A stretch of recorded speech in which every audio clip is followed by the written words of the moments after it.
Hello viewers, আসসালামু আলাইকুম। আজকে তৈরি করে দেখাবো ছোট চিংড়ি মাছের একটা ভর্তা।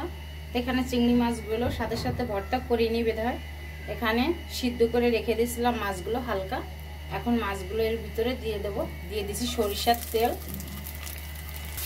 তেল। দিয়ে দিলাম আধা চামচ পরিমাণে হলুদ, আধা চামচ পরিমাণে লবণ দিয়ে ভালো করে একটু নাড়াচাড়া দিয়ে নেবো। এখানে 250 গ্রাম পরিমাণে চিংড়ি মাছটা নিয়েছি। ভাজা হয়ে গেছে, এটাকে নামিয়ে নেবো।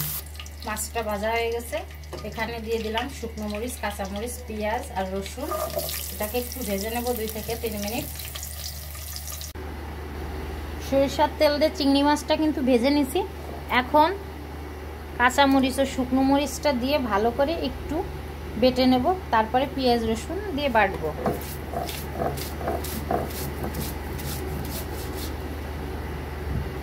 মরিচ পেঁয়াজটা একটু বেটে নিয়ে নিচ্ছি সাবা সাবা। এখন এই মাছটাকে ভালো করে একটু মিহিম করে নেব। মাছটা একদম মিহিম করে বেটে নিছি। আর এখানে মরিচ পেস্টটা হালকা একটু সাবা সাবা আছে, এটা দিয়ে সুন্দর করে মাখায় নিলাম। তাই এখানে আমার চিংড়ি ভর্তা একদম রেডি। তা আপনারা এই আমার ভিডিওটা দেখলে খুব সহজে বানিয়ে নিতে পারবেন। আর এই চিংড়ি মাছের ভর্তাটা খেতে কিন্তু ভীষণ ভীষণ মজা। ভাত দিয়ে, চিতই পিঠা দিয়ে, রুটি দিয়ে, যাদেই খান না কেন। তাহলে ভালো লাগলে লাইক শেয়ার কমেন্ট করবেন। অন্য কোনো রেসিপি নিয়ে আবার হাজির হবো। আল্লাহ হাফেজ।